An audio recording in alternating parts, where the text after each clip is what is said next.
20절까지의 말씀 제가 먼저 봉독하고 10절과 11절을 우리 한 목소리로 합독하겠습니다.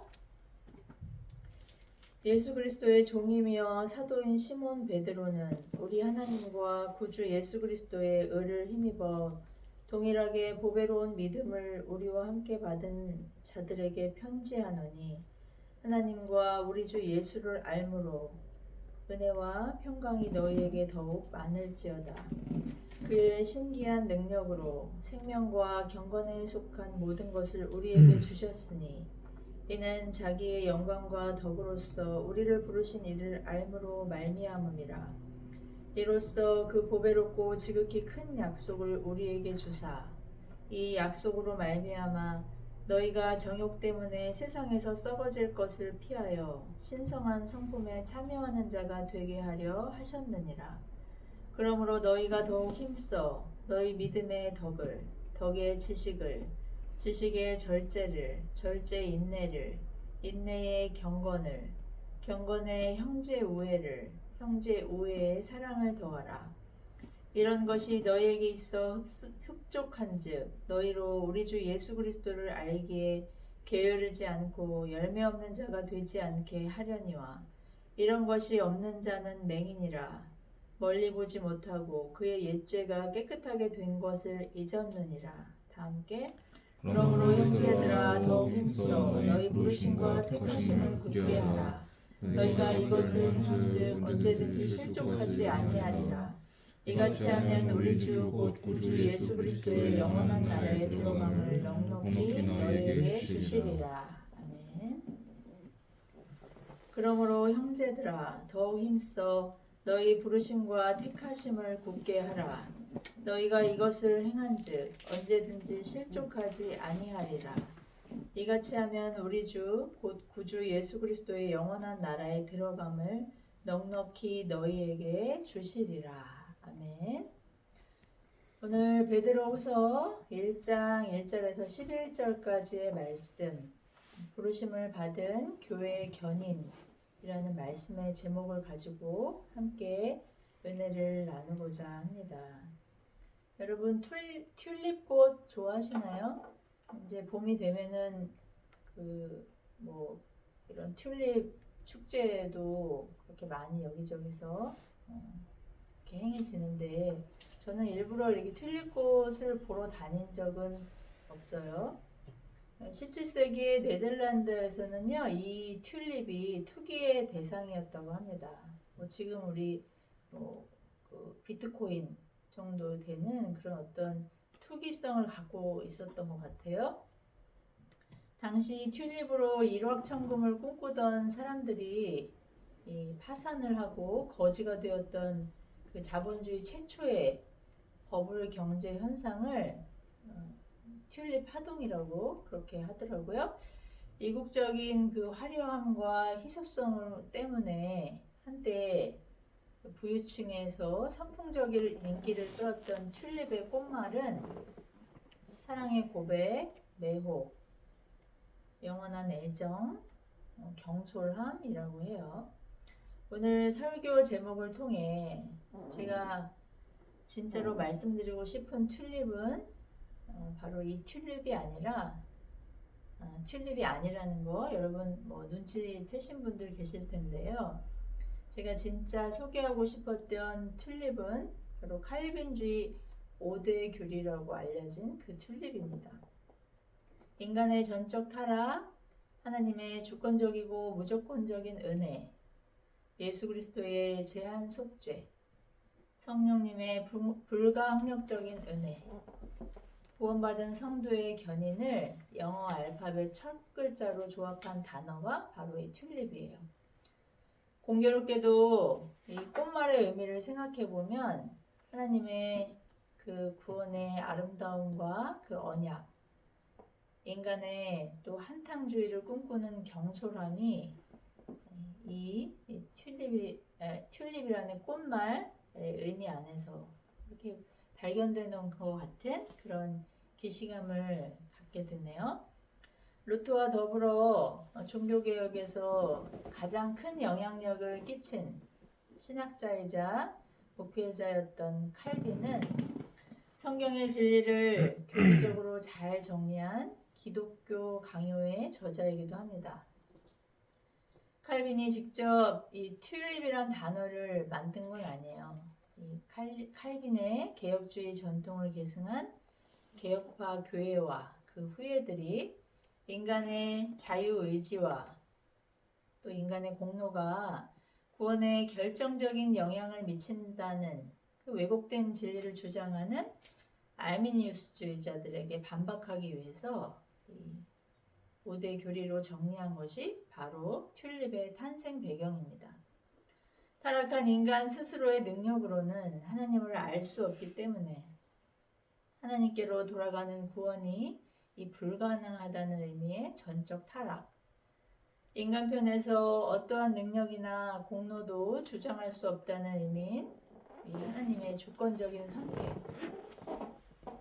예수님이 모든 사람을 위해 죽으셨다는 그 말씀에서 그 모든 사람이란 그리스도를 나의 주님과 주인이라고 고백한 성도들이고 그들을 위해 주님이 십자가의 대속을 이루셨다는 의미의 제한 속죄, 죄인으로 하여금 구원의 은혜를 거절하거나 저항할 수 없도록 성령께서 이 죄인을 하나님을 경외하는 성도로 변화시킨다는 의미의 이 불가항력적인 은혜, 성도로 하여금 끝까지 견디고 인내하게 하셔서 구원을 완성하신다는 의미의 이 성도의 견인, 이 5대 교리의 요지이죠. 튤립은 칼빈이라는 탁월한 신학자의 독창적인 창작물이 아니라 성경에 게시된 진리의 말씀을 성도들이 이해하기 쉽도록 요약해 놓은 것이기 때문에요. 주님의 몸 되신 교회가 지금까지도 그 진리를 수호하고 있는 것이죠.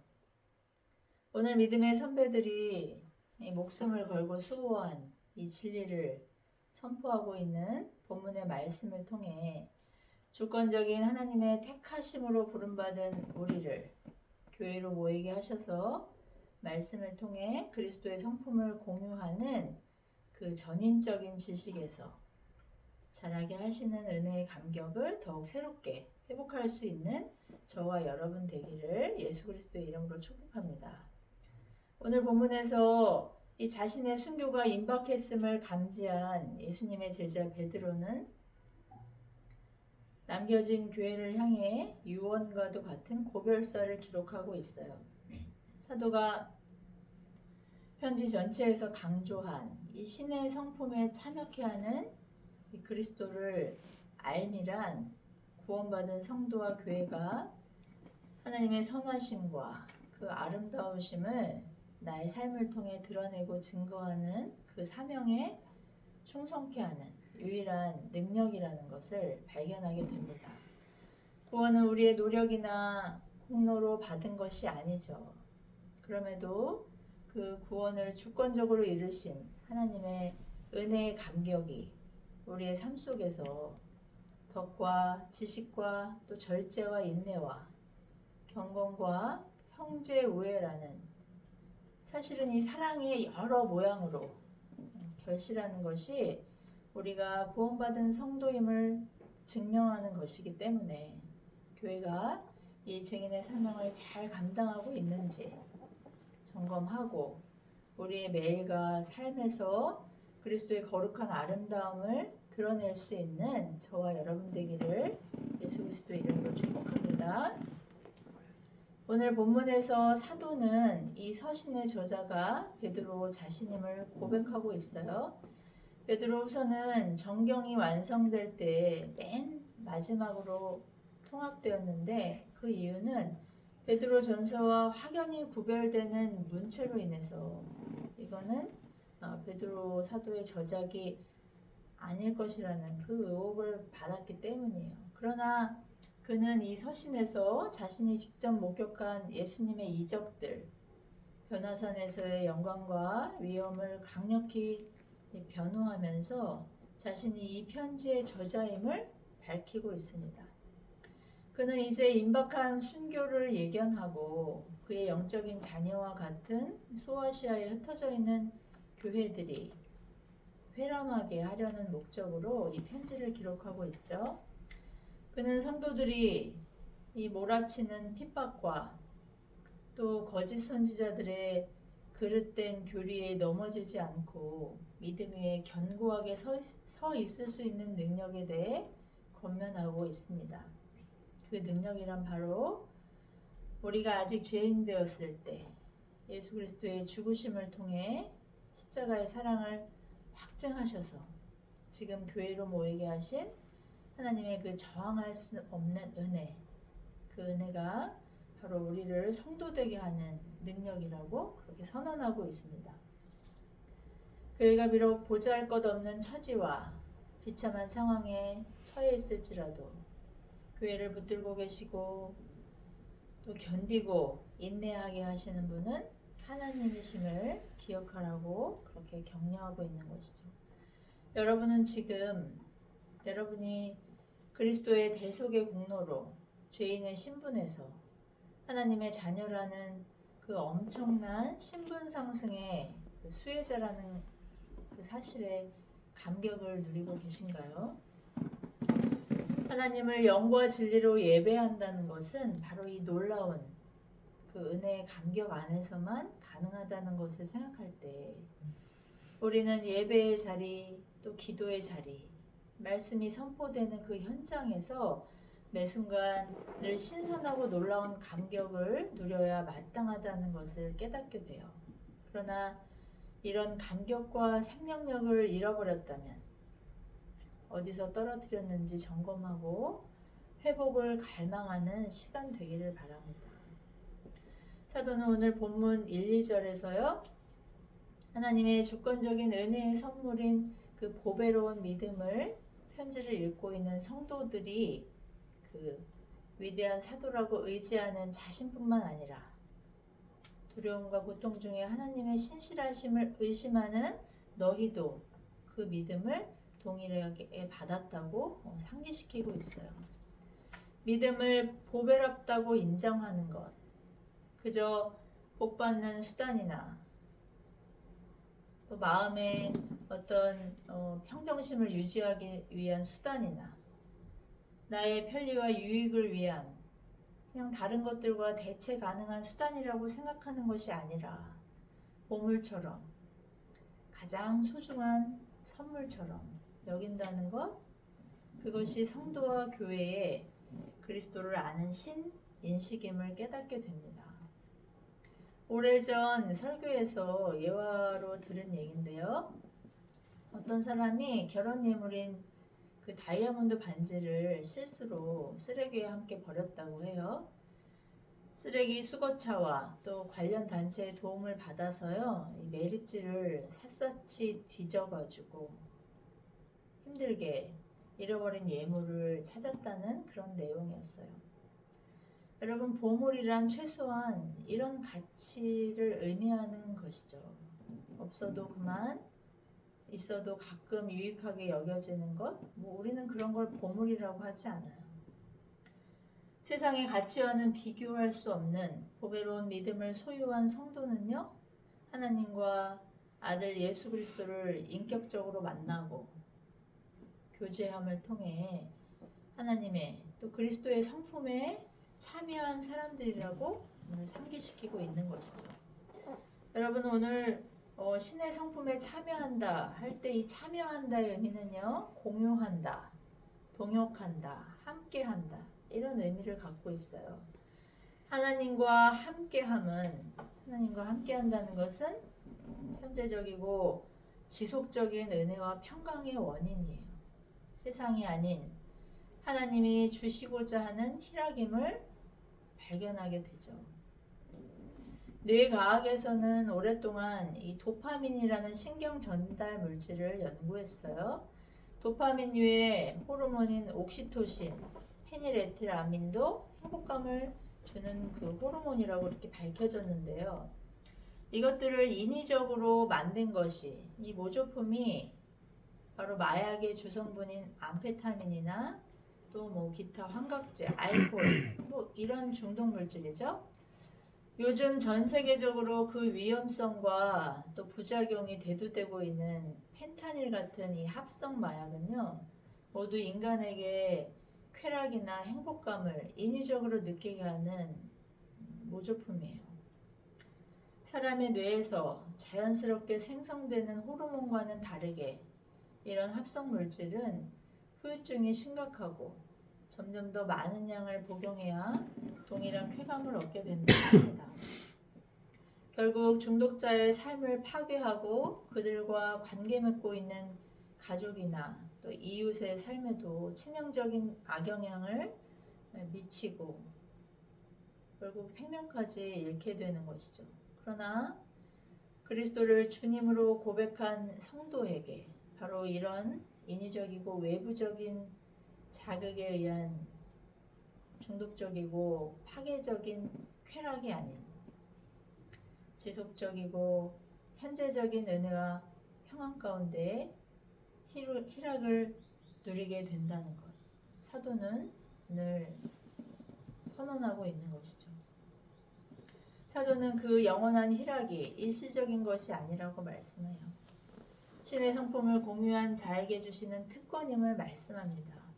우리가 여전히 육신의 정욕 안에서 갈등하는 죄인임에도 불구하고 하나님의 그 성품의 탁월하고 아름다운 덕을 공유하는 데서 자라가게 된다고 말씀하고 있어요. 믿음도 우리의 공로가 아니지만 하물며 그리스도의 거룩한 성품을 닮아가는 것조차 그 믿음 안에서 하나님이 이루어 가신다는 것을 선언함으로 고난과 두려움과 낙심 중에 있는 성도들을 위로하고 있는 것이죠. 이런 보물 같은 믿음을 선물로 받았기 때문에 더욱 힘써서 믿음으로 시작된 구원에 반응하는 열매를 결실하라고 격려하고 있습니다. 그리스도를 믿음으로 하나님의 성품을 공유하는 주님과의 그 전인적인 교제를 더욱 갈망하라고 그렇게 말씀하고 있는 것이죠. 이를 위해 절제함으로 육신의 향락과 세상의 가치관에 저항하고 우리에게 주신 은사를 거룩하고 구별된 삶을 드러내는 방편으로 그렇게 선용하라고 권고하고 있어요.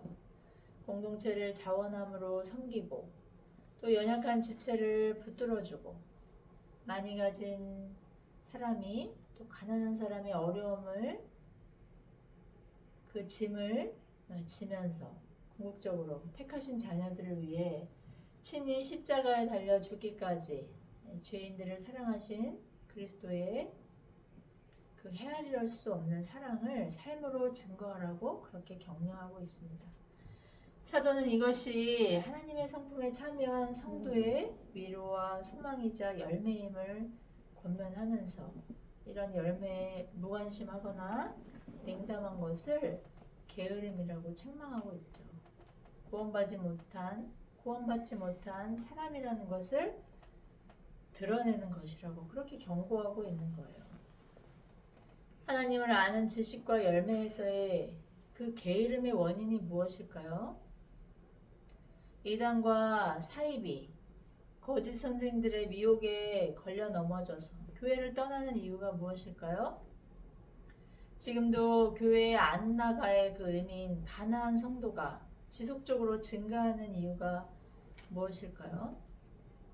예수님은 좋지만 교회는 싫다고 나와는 라이프 스타일이 너무도 다른 사람들이 너무 불편하다고 예수님만이 유일한 구원의 길이고 진리라고 주장하는 그런 편협하고 독선적인 가르침이 불편하다고 그렇게 소통 안 되는 사람들과 엮이기 싫어서 교회는 안 나간다고 또 교회와 집은 멀어야 한다고 이렇게 실천적인 무신론자임을 내가 성도가 아님을 그렇게 커밍아웃하는 이유가 무엇일까요?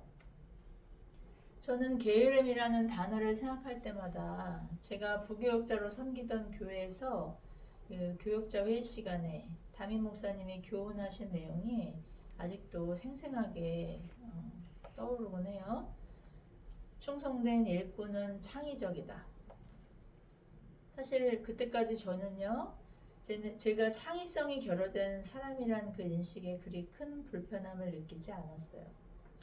창의성은 달란트이고 뭐 은사이지 노력해서 개발되는 것이 아니라고 생각했기 때문이에요. 분수껏, 역량껏, 성실하게 시키는 대로 따라하는 것만도 내가 개발하기에 벅찬 은사다. 그렇게 자신을 합리화하고 있었는데요.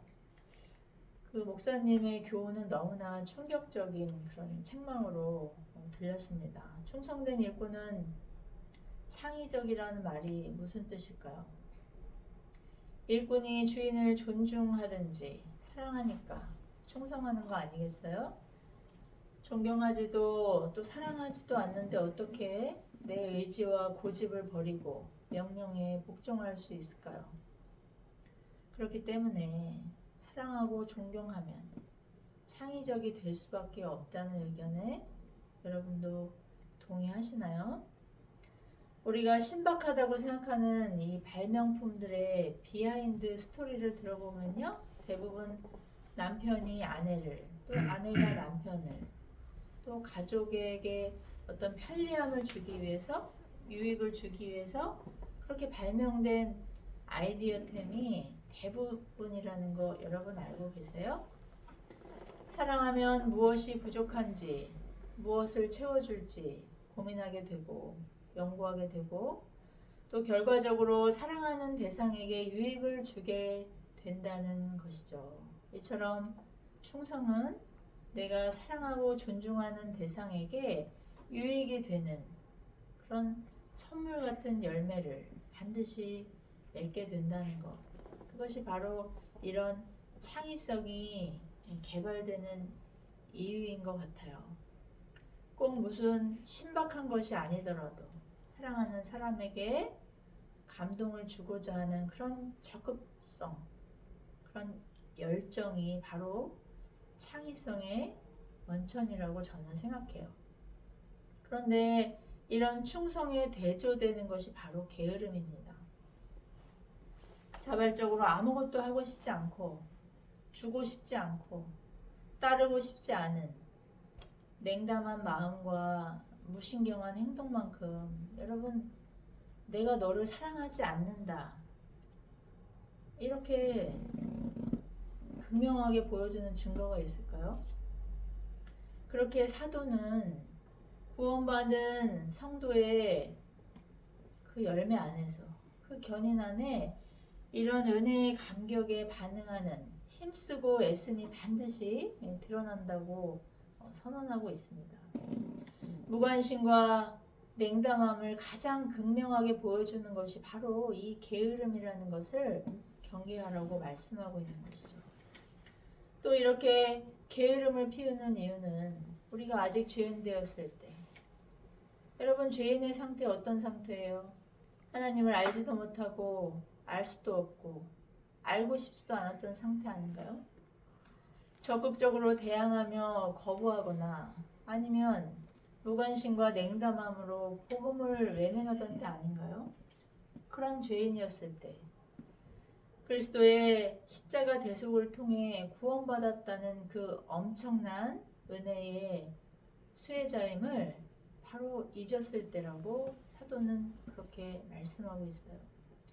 여전히 하나님과 상관없는 삶을 동경하면서 그때의 향락을 그리워하며 세상의 잡다한 정보의 그 가짜 도파민은 아무 필터링 없이 그렇게 미친 듯이 환영하면서 하나님의 은혜를 피상적인 정보나 뭐 쇼츠 같은 자극적인 컨텐츠나 또 헐값에 득템한 중고상품 정도로 그렇게 하나님의 은혜를 가볍게 여기는 그 교만과 경박함이 그 경솔함이 게으름의 원인임을 그렇게 발견하게 되는 것이죠.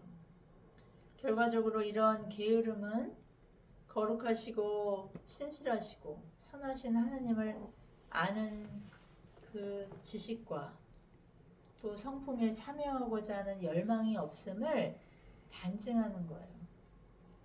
그 은혜의 감격을 맛보지도 누리지도 못한다는 것이고, 그것은 그가 구원받은 성도가 아니거나 또는 일시적이지만 심각한 영적 합성 도파민 중독에 걸린 상태라는 것을 보여주는 반증이라고 할 수 있는 것이죠. 이미 이루시고 완성하실 그 구원에 우리가 보탤 공로는 없습니다. 그렇지만 그 구원의 감격을 한 번이라도 맛본 우리라면 반드시 그리스도를 닮아가는 그 경건의 열망에 사로잡혀 그리스도의 성품을 거룩한 열매로 드러낸다는 것 깨닫는 저와 여러분 되기를 축복합니다. 신앙과 삶을 이분법적으로 분리해서 종교 활동과 또 매일의 삶은 별개라고 자신을 합리화하는 위선이 얼마나 심각한 게으름인지를 경계할 수 있는 저와 여러분 되기를 축복합니다. 사랑하는 성도 여러분, 하나님이 시작하시고 끝내 완성하신 구원은요, 우리의 능력과 공로와는 아무 상관없어요. 그러나 그 조건 없는 구원을 하나님의 주권적인 은혜로 받은 우리는 그 놀라운 은혜의 감격 안에서 하나님을 향한 충성되고 일관된 열심으로 그리스도의 아름다움을 열매로 반드시 증거하게 된다는 것 확신할 수 있는 저와 여러분 되길 바라요. 이 직분과 사명이 너무나 소중하기 때문에 이 증인의 사명에 우리의 생명과 자원을 집중하게 된다는 것 기억할 수 있길 바랍니다. 이 순간 매일의 나의 삶 속에서 말씀과 기도에 자원을 쏟고 공동체의 필요를 돌보며 하나님의 성품인 그리스도의 아름다움과 거룩함을 깨끗한 거울처럼 반사하는 신의 성품에 참여한 거룩한 성도로 한 주간도 승리하는 저와 여러분 되기를 예수 그리스도의 이름으로 축복합니다. 기도하시겠습니다. 자비로우신 하나님 아버지 은혜를 감사합니다. 오늘도 하나님의 그 말씀을 통해 하나님의 그 거룩하시고 아름다우신 성품에 참여하는 수혜를 입은 자들로 우리를 불러주시는 데 감사와 찬양을 드립니다. 하나님 이 시간을 통하여 그리스도를 아는 지식에서 더욱더 어제보다 또 오늘보다 내일이 장성한 저희 모두가 되게 하여 주셔서 우리의 삶을 통해 아직 우리에 들지 않은 또 세상에 포로된 또 세상의 향락과 세상의 분주함 가운데 탄식하며 방황하는 그 영혼들에게 하나님의 살아계심과 그리스도의 구주되심을 온전히 증거할 수 있도록 저희를 사용하여 주시기를 간절히 사모하며 모든 말씀 보배롭고 존귀하신 예수 그리스도의 이름으로 기도드리옵나이다. 아멘.